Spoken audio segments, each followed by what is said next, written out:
Welcome to the Ultra World Podcast, the soccer fan's voice from the stands, with your hosts, Marc and Sean Castles, coming to you from Radio Waves Studios in New York City. Now, let's kick off the show. Well, hi again, everybody. Marc and Sean Castles, as usual, here on the Ultra World Podcast, and we welcome you to this episode where, my friend, we are about to spin the Ultra World Wheel of What's Next, trademark pending, and today it lands on West Ham. And what better excuse to get hammered, pardon the pun, on a weekday afternoon. And the way that the Hammers have been playing, their fans have been getting hammered a lot to try and get through this season. Although they've been playing a little better lately. Yeah, now, they were in town over the summer to play in the Summer Series, the Premier League exhibition leading up to the start of the regular season. We were able to connect with a young man named Adam Rowe, one of the West Ham media contacts, and you caught up with him in person at Smithfield Hall. I did, and while I didn't get to interview Adam, he said, not this time. He was very lovely, introduced me to many fans. It was over at Smithfield Hall. It was a big event in August. It was a really hot day, which is funny because we're recording this on a cold winter day. It was really hot. It was sticky. It was sweat, but everyone was having a great time. You know, it was before the season started, so all the West Ham fans were feeling good about themselves. I'm sure not so much now, but West Ham is has been around forever, since 1895 in Stratford, East London. They're called the Hammers, the Irons. You know, they got a big industrial history. That's why they're called the Irons. Hard Scrabble, that's right. The Cockney Boys, they won 3 FA Cups in 64, 75, and 80. They're European Winter Cup champions in 65. And in 2023, relatively recently, the Conference League Cup champions. Whether or not you feel that the Conference League Cup is one tournament too much?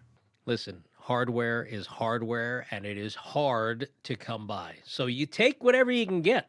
Very true, very true. You know, they were originally called the Thames Ironworks FC, again, back to their industrial... Now, it's Thames here in the States. I would assume Thames over there. Right? You're right. Correcting my Cockney English. I got a chance to talk with fans Sean Fuel, Louis, and Phil Cox on why they are fans of West Ham. How long have you been a West Ham fan? Why did you become a West Ham fan? I'm working class. It's a working class team. And they always been about the working class, the East End. That's the treasure of it. It's not anything about like, I'm not there for like glory hunting. I am there for the community of the East End. This fellowship, well, fellowship's really kind of wrong, isn't it? You're editing this, right? Absolutely. Because that makes it sound like, oh, I really like Game of Thrones, like something like that.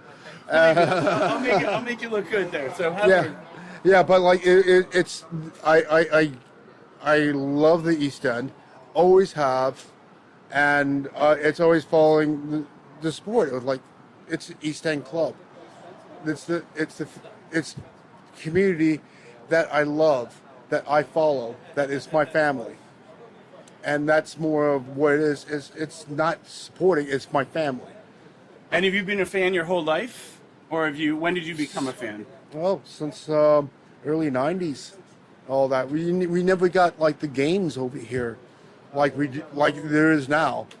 Now it's just like like you get on the television, you don't even need to go to a pub anymore. I always like associated people like going like whatever conversations, all that, and that's like being able like be able to talk to people and just like the experiences of it. It's like, I mean, don't get me wrong, people review of the East End is like a horrible area, but it's fantastic. The people there are right. Put it this way, they're tough. They're great. It's no different than like communities that everyone has pride with. If you're from Boston, you always talk about the Southies. If you're from New York, you talk about the Bronx. Why wouldn't I support West Ham or support the East End? It's that community right there. That's like, we go to ourselves. We close in and we will always be family. That's the community is what I really support West Ham for. If we don't win, which we don't. That's not always the case, but recently. I mean, when we do, it's fantastic. It's even better. But like, if we don't, it's like, it's another day. It's our life. What team are you a fan of, and why are you a fan? West Ham United, because this is the home of the New York City Hammers, yeah. So West Ham United, this is our home base. And why did you choose West Ham as your team? I didn't choose it, it chose me. It's where I was born, East End of London. It's in the blood. You have no choice. It's where you live, that's who you support.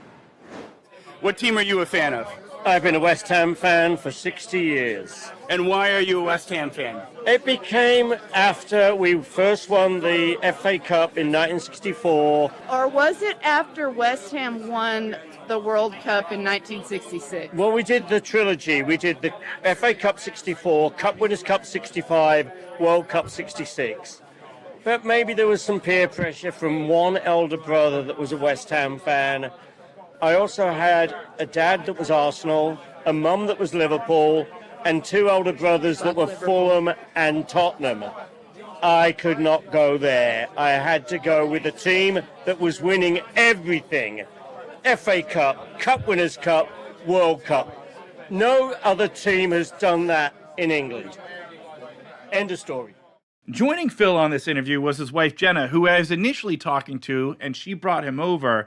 They were trying to decide between going to the Man United event, which I believe was at the Longacre, and the West Ham event at Smithfield Hall. And they chose Smithfield Hall just because, you know, it was free. Anyone could go, whereas Man United was running up the ticket prices. I think it was like $50 to get in. It was kind of crazy. So it was nice meeting both them outside of Smithfield Hall. And it's interesting because Smithfield Hall does host occasionally the Man U supporters group, but obviously West Ham is one of their number ones, but they have a bunch of supporter groups at their place on West 25th Street here in Manhattan. Barcelona, Nottingham Forest, Inter Milan, Bayern Munich, many, many others, too. And it's a pretty cool place. I popped in for a Man U game early in the season and talked to a few people off the record just about the experience, knowing that I should probably pop back in at some point. You had a chance to talk to people while they were there about their experience. What team are you a fan of, and why? I'm a fan of West Ham United. Started following them in mid-2000s. With a couple of friends, Columbus Crew, 2007, 2008, something like that. That was probably the first match I ever went to. Met some people from New York, and then ended up moving up to New York a few years later. So. And what would you say about the atmosphere? He's talking about how amazing. Do you come? Are you a regular here at Smithfield? Less so now, but used to be, yeah. Regular. What's the scene like? What's the love about there? What do you?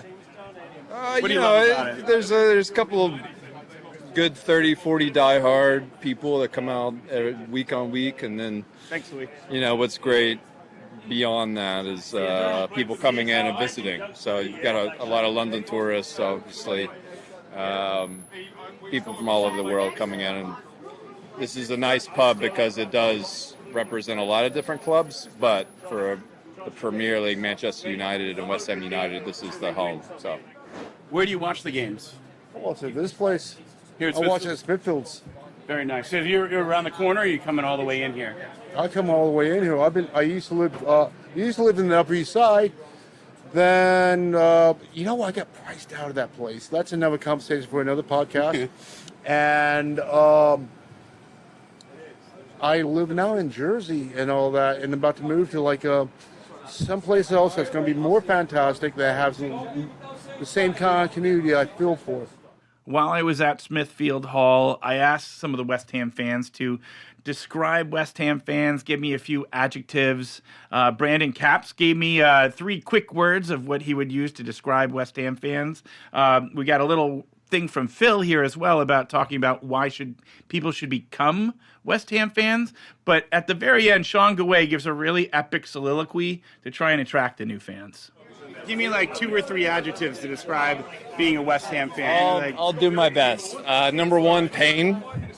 Number 2, family. And number 3, glory. And why should Americans want to become West Ham fans? Why should we root for? I would say that one particular match that I was at Upton Park in the League Cup in the snow when we beat Manchester United 3-0, and an American, Jonathan Spector, played the best game he ever played for West Ham with 3 assists. That is enough for me. What's beautiful about a night like tonight, Sean, is because it's an occasion, people want to come to New York because New York is fucking hot, yeah? New York is a hot spot to come to, yeah? It's great, there's a lot of shit to do. But there's people that come from all different states. There's a guy there, Vancouver. There's people who come from all over. They come to New York, but not just but they come for the West Ham, yeah? They come for the West Ham. Guys from Dallas, guys from fucking Chicago, all over. They come for the West Ham. And when I come in here, it's like all my mates who have moved out of town and so on, they all come and we all link up today.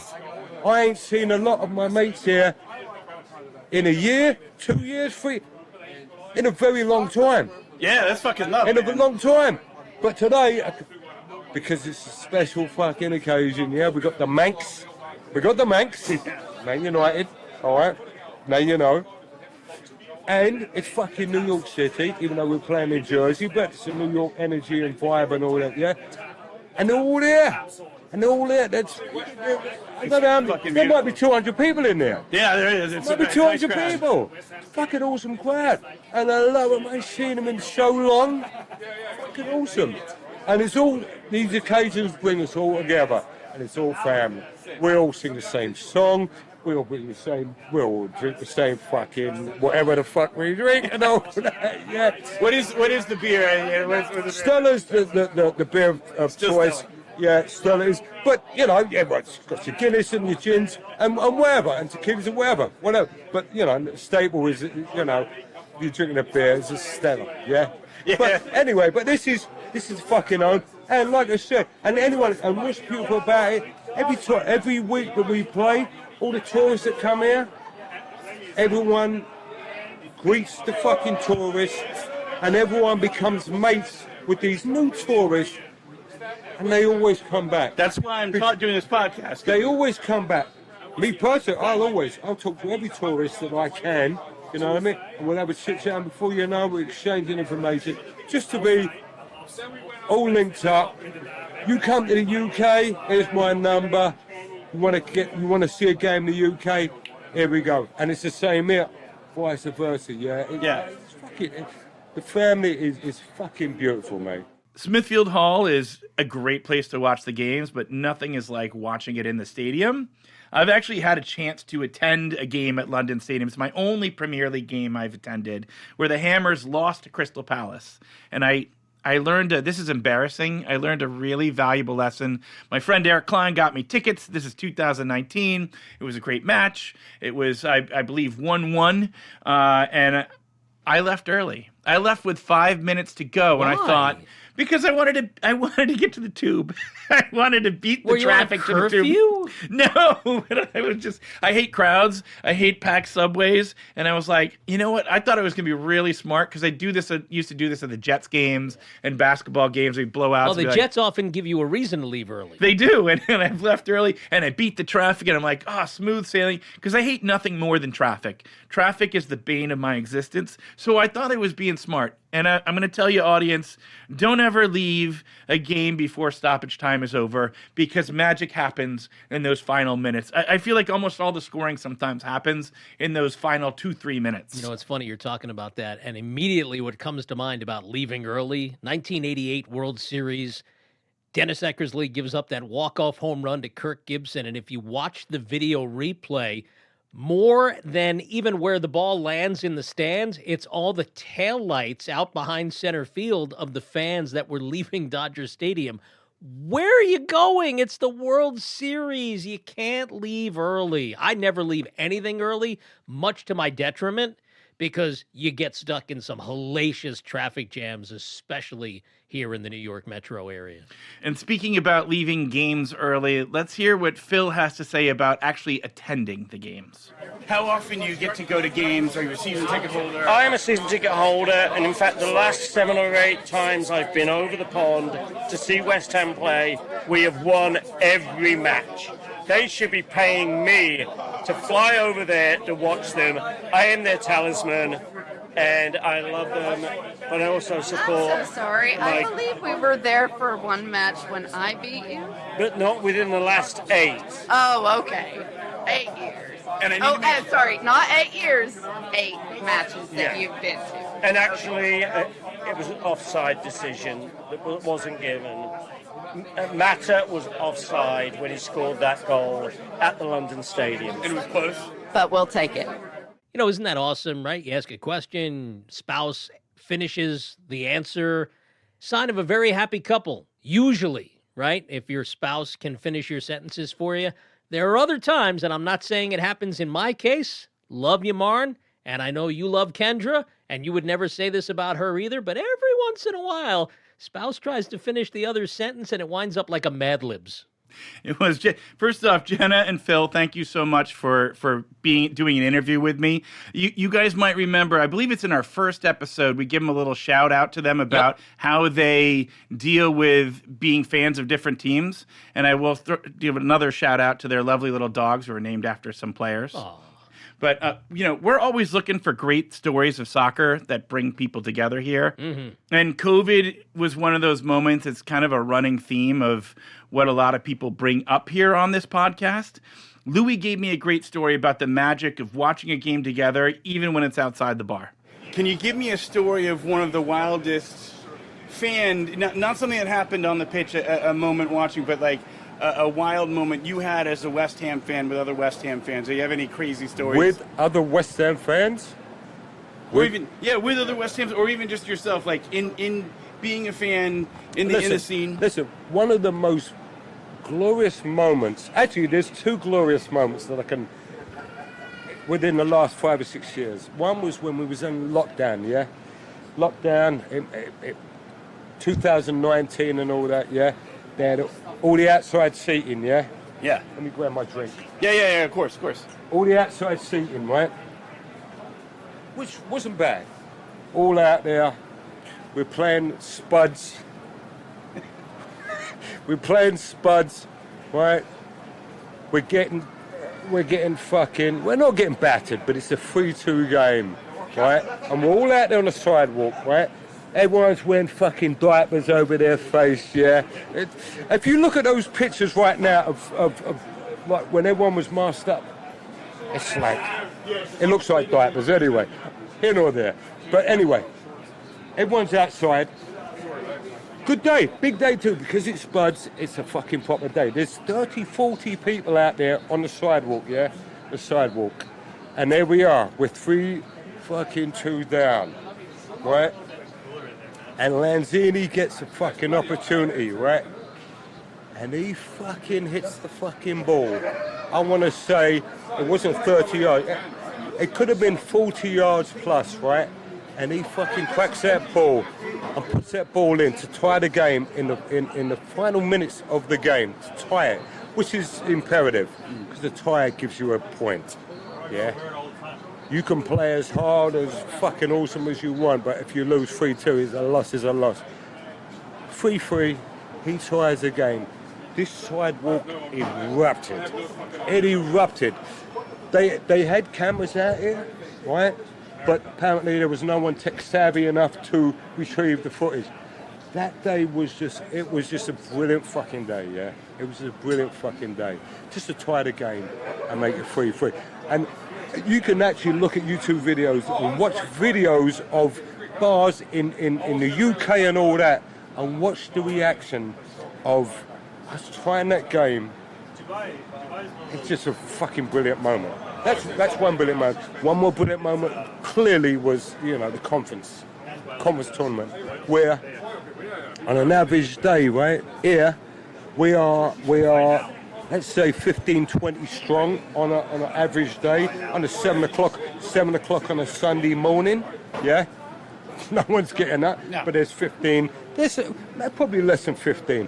But on game day, like today, conference game, both sides of this bar were packed with West Ham shirts. Where they came from, God only knows, but they were here.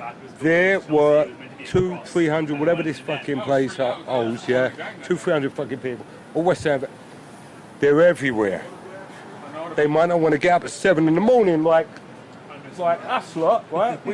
But they showed up when it was right imperative, like a night like tonight.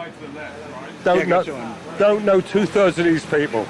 It's fine though, right? Which is beautiful. It's all good. They're all wearing West Ham colours. They're West Ham fans, and it's West Ham family. Yeah.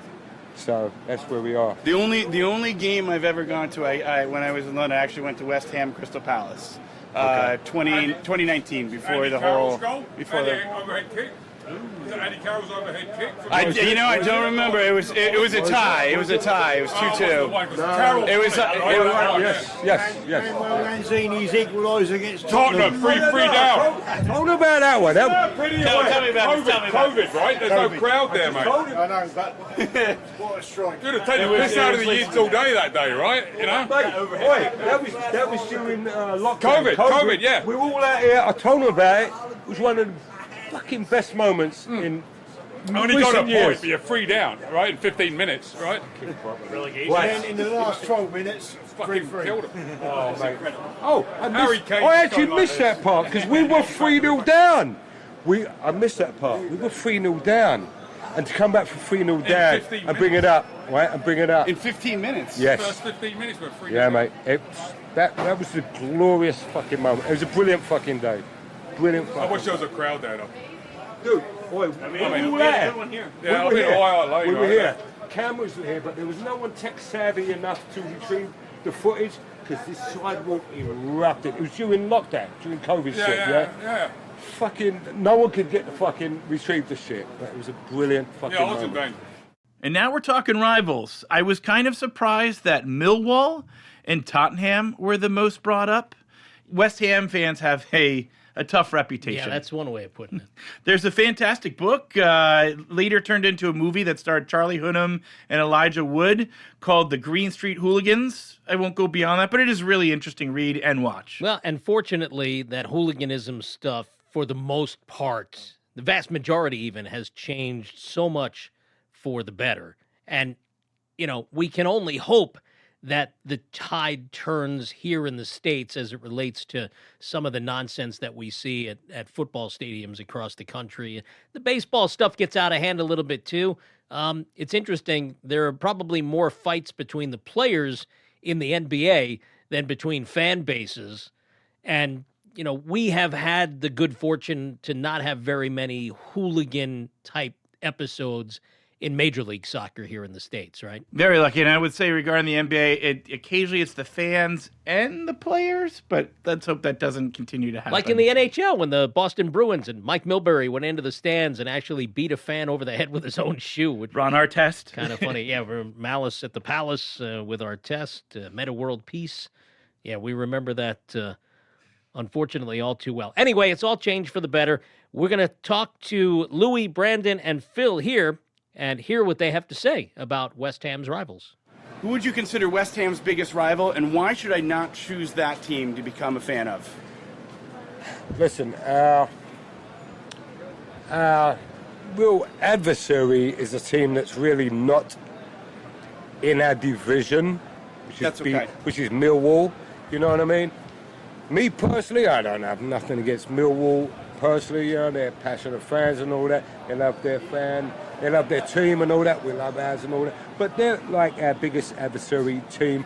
But like I said, not to me personally, but to West Ham in general, they are our, and this stems back from, 20, 30 years, Actually, it stems from way beyond that, actually, from back in the days of conception and where the teams were concepted and so on, yeah.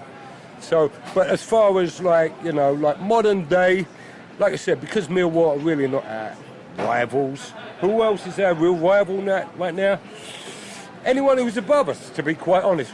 We don't have a real rival. Of course, all our rivals are all the London clubs who are above us, so they're all our rivals. Spurs, better known as Spuds, right?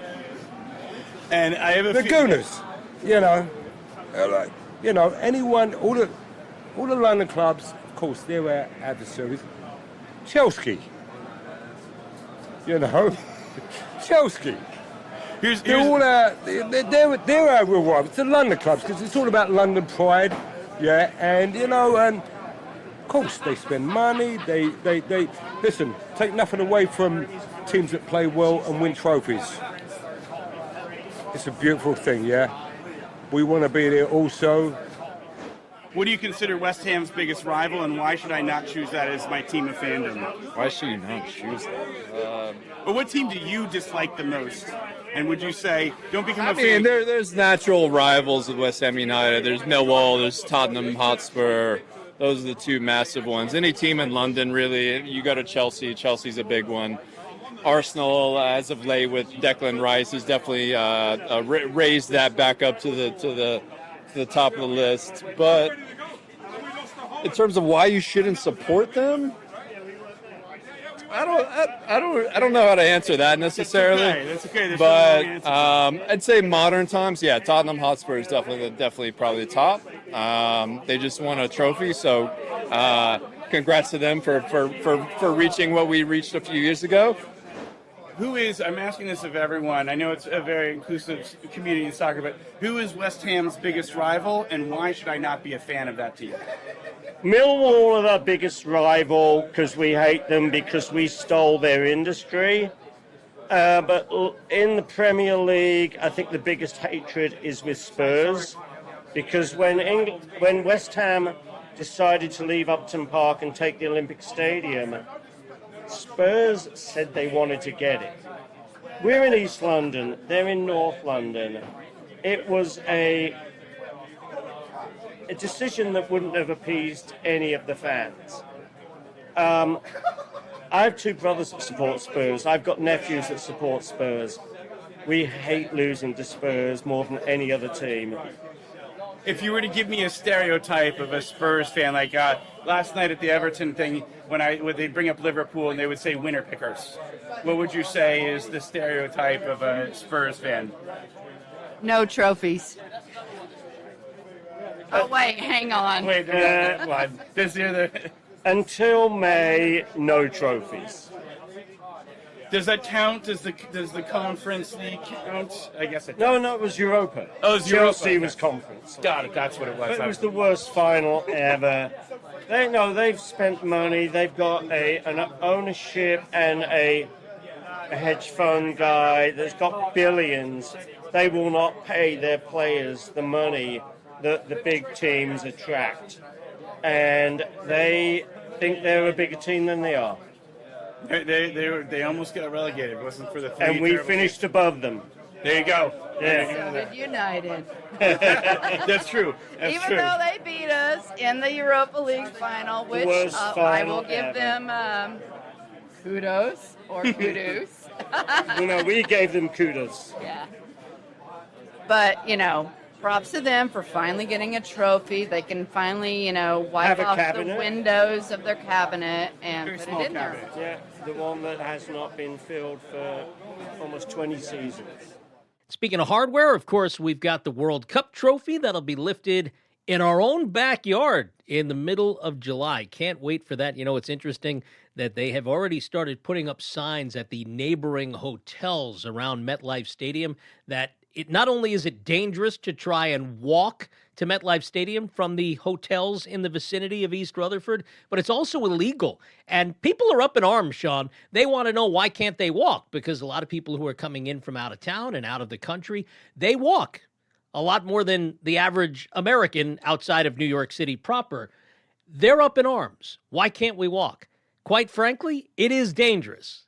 It is. And there's really no sidewalk, no bridges for pedestrians. You don't want people walking en masse from the hotels to the venue here in the New York City area. You just can't have it. And they're trying to protect people. I think it's the right thing to do. Maybe, though, they need to figure out the transportation situation, because I joke all the time. We had a Super Bowl here 12 years ago. There's a joke that some people who left that game are still waiting for the train to take them back to Secaucus, because that's how bad the infrastructure was back then. Now, hopefully, in the ensuing dozen years, they figured out how to get people more efficiently in and out, and especially when it comes to the final. But, I have to be honest, I'm not holding out a lot of hope. America, for those foreign listening, is a car culture. We love our cars. We love our parking lots. And that's, just like when we go visit Europe, people are like, hey, respect our culture. Americans are like, we love our highways. We want to drive everywhere. I want to take a Lyft or Uber. It's really very few and far between that there are walking cities in America, New York City aside there. But people are going to be hearing more and more about soccer and it coming to America. And I hope you're all getting excited. And I talked to Brandon, gave us a little bit about why people should get excited about soccer here. And then after him, Phil talks a little bit about, the beauty of the Premier League and a few shots fired to the MLS teams. Why should American fans become interested in soccer and start watching the Premier The League? number one reason why Americans should be interested, if not follow, if not be obsessed with a sport of this caliber, is the fact that it is a global sport. You can meet anyone around the world, and the one thing you can talk about is football, soccer, whatever you want to call it. I was in Marrakesh, and I had nothing to talk about with the guy across from me except for footy.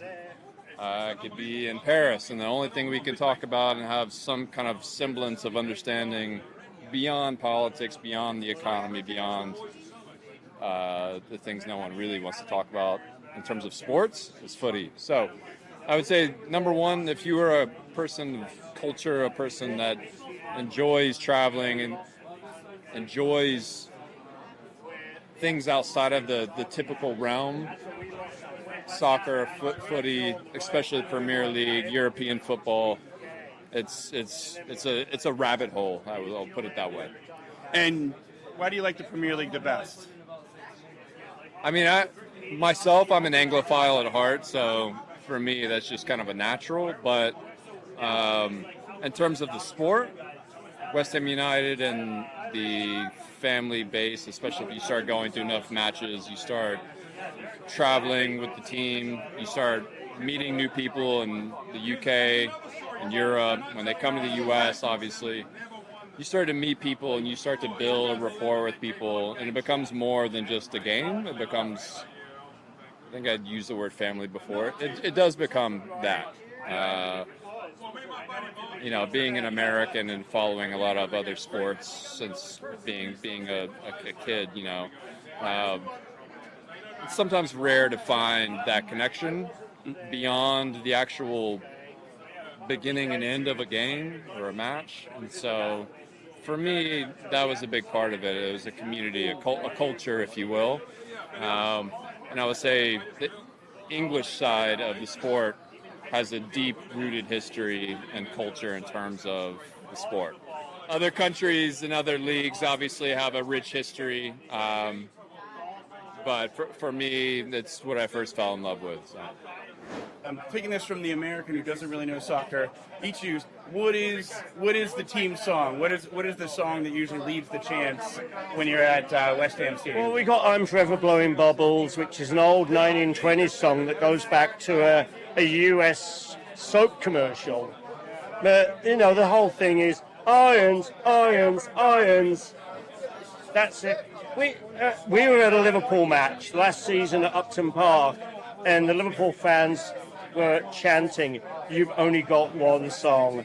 What happened? Mark Noble runs up right wing, puts the ball in, Andy Carroll scores, and then we start singing about Benteke, "You're just a shit Carlton Cole." We answered. So even though we may only have one song, it does not matter. It doesn't. You got a song that's better than all the American teams. We have no songs here. It's pumped-in music. It's one of the things that bothers me the most is how amazing the stadiums. You guys don't pump in crowd noise It is the crowd. Well, we don't, we live in Austin. We have a MLS team. We've never been. When we had a minor league team where there was only 1,000 people going, we loved it. We absolutely loved it. But I don't want to watch the MLS. The support is different.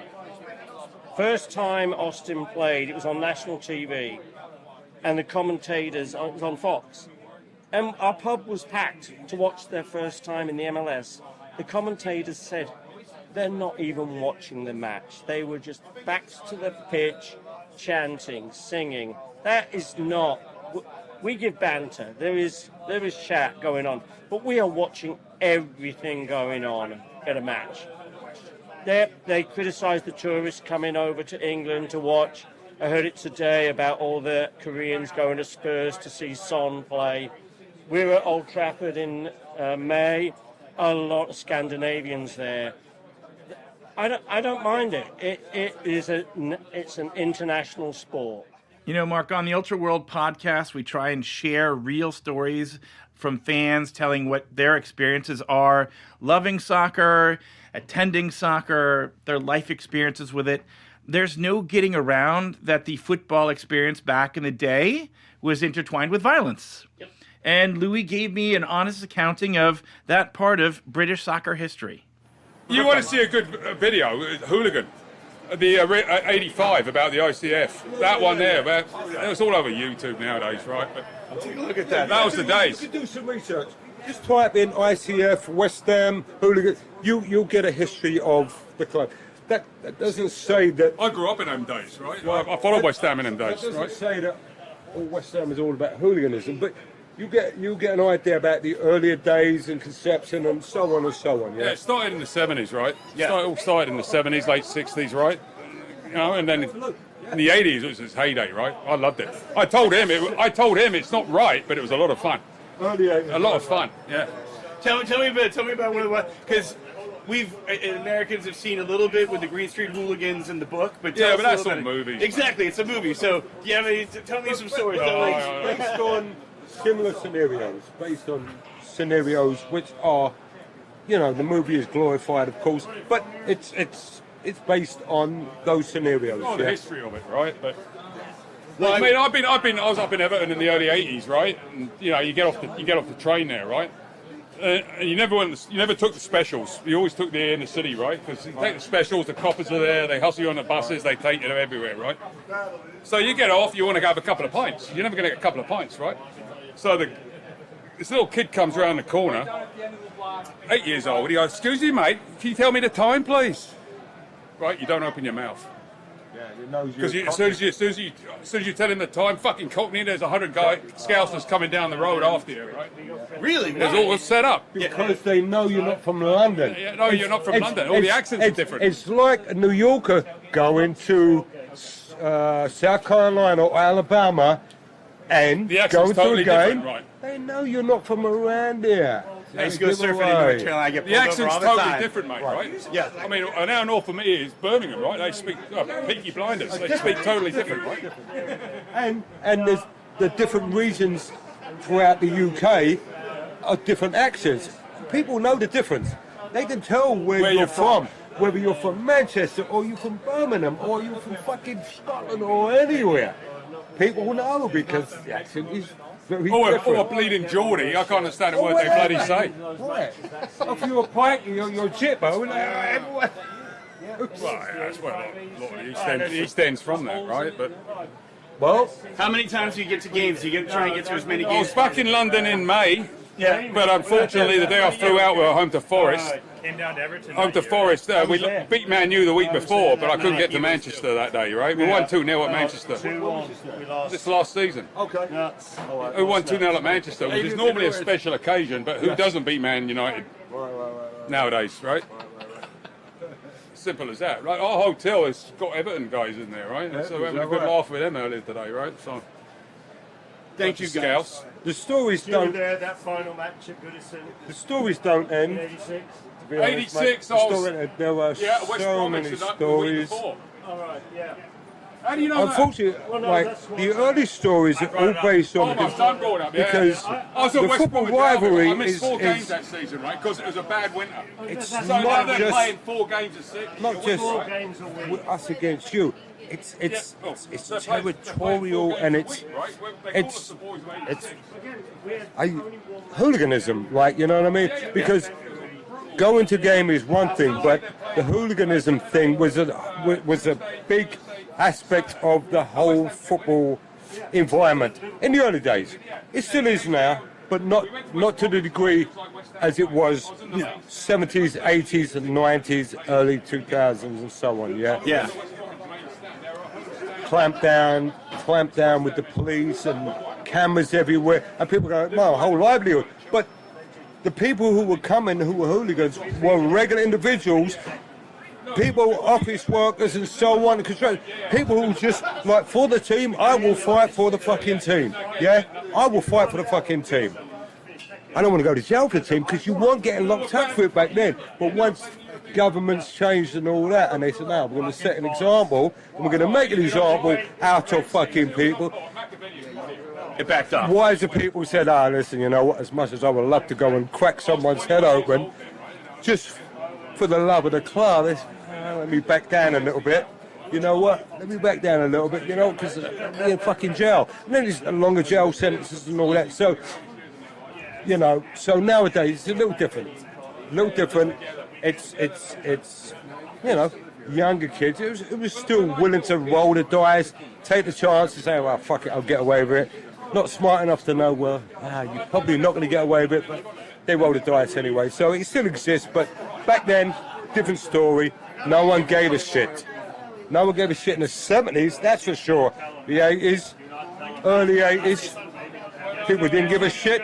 Mid-80s and all that, people started giving a shit because then they had Margaret Thatcher, who was the Prime Minister of the UK at the time, and she wanted to make an example out of soccer hooliganism, which was the English disease, as she called it, and so on, yeah? She called it, and after the English disease... Oh, God. Anyway, back to, right, so, yeah, you know, so after that, you know, after Maggie Thatcher said, "Oh, mate, no, we're going to shut this down. English disease has to fucking stop," clamped it down. So then they started locking people up for long, like, periods of fucking time, like, for just being a hooligan or associated with it and all that. So people started getting wiser and like, "Oh, man, I don't need to go to jail for this. I like to fucking, like I said, I told you, I like to do what I want to do, like I used to do, but I can't do it anymore." Because she shut it down. People got a little wiser, yeah. Sean, we have to thank Louis for his tremendous insights and, pardon the pun, for putting a whole different twist on a bloody good time. And now we're going to hop from blood to the stars. We're going to take a sharp left turn here, and we're going to talk with our resident astrologist, Scott Tajarian, telling us about West Ham's zodiac chart. They're not at the top of the league now, but they have a huge fan base. West Ham, who, of course, they've got their own reputation. They're kind of an international team there. They're at least well known and well recognized. I'm very curious what West Ham's chart is. West Ham is July 5th, 1900. So like Brighton, they are a Cancer sun. And like Brighton, they are also a Libra moon. So they're West Ham, I imagine, to be a very talkative fan base, very emotional, very tapped into the past and the history of West Ham and what it means to be a West Ham fan.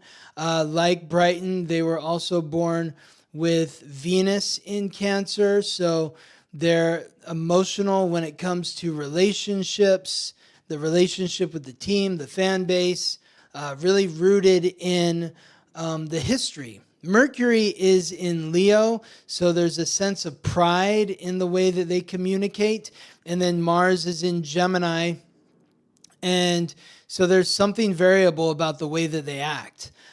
They may go left when you thought they were going to go right, and they may go right when you thought they were going left. That's really interesting because they are an extremely loyal fan base, and I would say pride definitely oozes out of the fans. They are proud of being West Ham fans. Whether or not they're proud of their team is not on them. They're proud of being West Ham fans. They're proud of the reputation. They're proud of, just their fandom and the loyalty and the family there. So that kind of sounds spot on there. From what I've talked to, they root for their laundry, and it is rooting for each other as much as it is for their team. Does that sound kind of hitting on there? Oh yeah, makes sense. Especially with that Mercury Leo, very prideful in the way that they think about themselves, prideful in the way that they speak about themselves, prideful in the way that they listen when other people are speaking to them or about them. For sure. Yeah, they have their chests locked.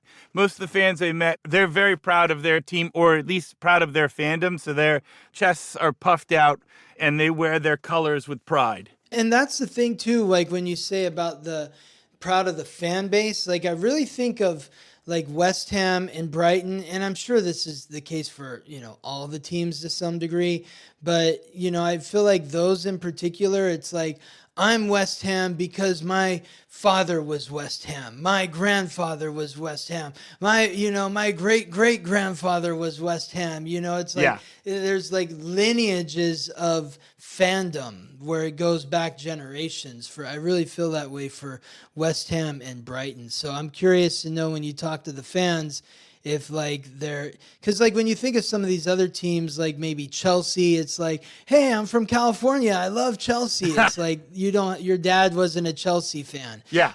But West Ham and Brighton, I have to imagine that the fan base is based on the lineage, the familial lineage. Like our family is West Ham. And I think it's interesting, too, that West Ham is rooted in its original name, which was the Thames Ironworks. So, you talk about the fierceness and the roots. What could be more rooted than an ironworks? Absolutely. Absolutely. Yeah. Blue collar, strong, fierce, loyal. Yeah, that does sound, that is one that is spot on there. Thanks again to Scott Tajarian. Another episode in the books, Mark. Before we go, if you're part of a supporters group, we're open to any and all teams fans dropping us a line, letting us know where we can find you guys on match day. We will definitely set something up. We will definitely come over to your guys' bar, to your conference room. We want to know where you're watching the matches. We want to know who your favorite team is. We want to know who your favorite players. We want to know why you hate your rivals. There's so many amazing places and people that we want to get out to, and we will gladly sit down, interview you guys, and have a pint. And if there is not a place and you're watching at your home and you're a big fan, we would like you to send us your sound bites, your emails. Tell us what you love most about your team, what it means for you to be a supporter of that team. We will put that on the air for all the sports world to hear. For Marc Renee, I'm Sean Castles. Thanks for listening. This has been the Ultra World Podcast, the soccer fan's voice from the stands, with your hosts, Marc Renee and Sean Castles. Our executive producer is Sue Zizza. Marc Renee and Sean Castles are co-producers. David Shin is our master engineer. Assistant producer, Avery Gehrig, and I'm Alicia Antwine. To be a guest on the Ultra World Podcast or learn all about sponsorship opportunities, send an email to ultraworldpod@gmail.com. Be sure to follow the show on all the social media platforms at Ultra World Pod. Copyright 2026. All rights reserved, Ultra World Podcast, LLC.